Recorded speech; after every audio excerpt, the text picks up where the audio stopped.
One of the quiet regrets I sometimes hear from retirees is this: they waited too long to do the things they had imagined doing in retirement.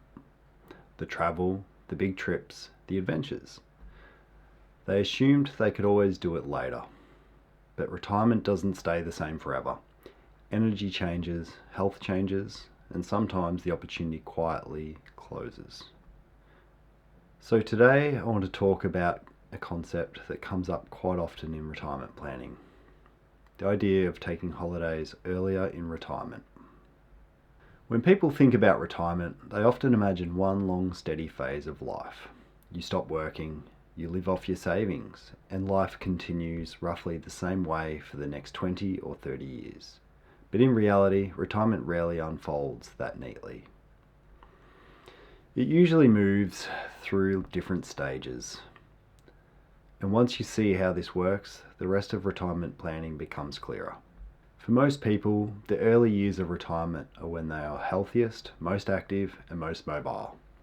This is when people often have the energy to travel overseas, take longer holidays, or explore places they never had time to see.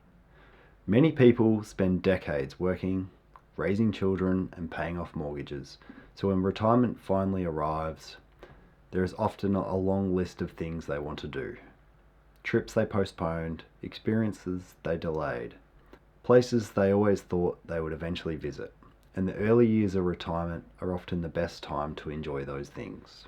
In financial planning work I've done over the years, a simple pattern tends to appear.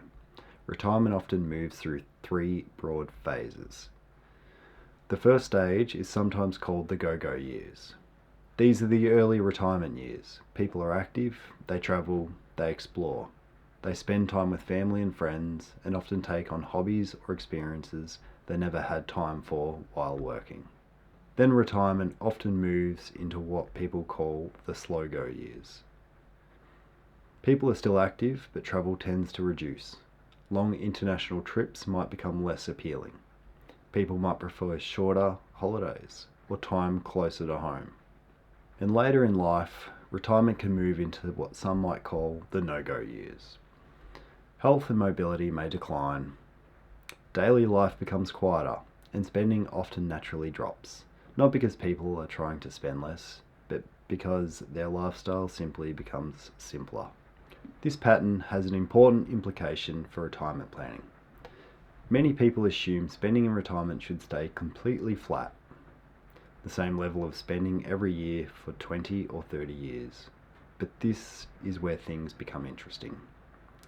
In practice, retirement spending often looks very different. For many retirees, spending is higher in the early years and gradually declines later. That higher earlier spending often reflects travel, holidays, experiences, and time with family. Later in retirement, many of those activities naturally reduce. One of the most common mistakes I see is people being too cautious in the early years of retirement. Understandably, people worry about running out of money. Retirement may last 20 or even 30 years, so people try to be careful. But sometimes that caution means delaying the things that they really want to do. They postpone travel, they delay bigger experiences. They tell themselves they'll do it later. And sometimes later doesn't look the way they imagined. Health changes, mobility changes.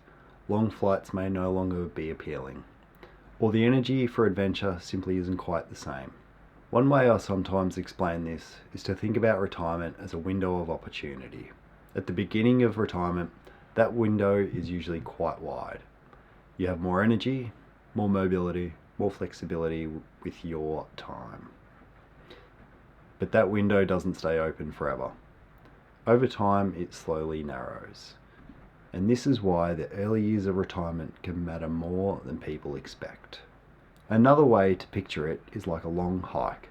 At the start of the hike, you have the most energy. Your legs are fresh. You're more willing to explore the side paths and scenic routes. Later in the day, you may still enjoy the walk, but you might prefer the more direct path.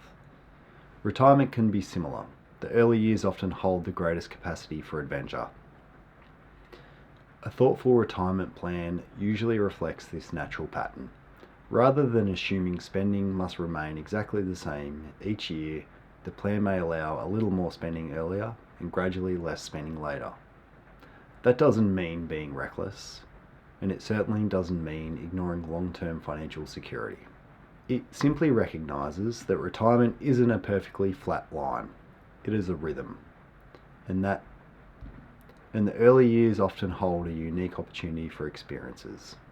Just quickly before going further, a small but important note. The information I'm sharing here is general in nature and doesn't take into account your personal financial situation or objectives. So before acting on any of this, it's important to consider your advice specific to your circumstances. Imagine someone retires around age 60. They might decide that during their first 10 years of retirement, they want to prioritise travel. Maybe that means a couple of overseas trips, some domestic holidays, visiting family around Australia. That period might involve slightly higher spending. Then later in their 70s or 80s, their lifestyle may naturally become quieter. Travel reduces, spending declines, and the financial plan adjusts to reflect that. If you're approaching retirement, one useful exercise is to simply think about what experiences matter to you most. What trips have you always imagined doing? What places have you always wanted to see? What activities require good health or mobility? For many people, those experiences are best enjoyed earlier rather than later. That doesn't mean doing everything at once, but it does mean thinking intentionally about how the early years of your retirement might actually look. A few simple steps can help bring this idea into focus. Write down 3 trips you would love to take in retirement. Think about which of those would be easier while you are still active. Have a conversation with your partner about what the first 5 to 10 years of retirement might look like. You might even set aside a dedicated travel budget for those years. And if you already have a retirement plan, it's worth checking whether that plan allows room for those experiences. Not just financially, but also in how you use your time. Retirement isn't one long identical phase of life. It evolves. The early years are often the most active and the most flexible. For many people, that is the best window for travel and experiences. A good retirement plan doesn't only focus on making money last. It also helps ensure those early years are used well. Because in the end, retirement is not just about how long your money lasts. It's also about how well you use the time you work so hard to create. If you're approaching retirement and want structured guidance rather than figuring this out alone, I work with Australians in exactly that position. You can find details below.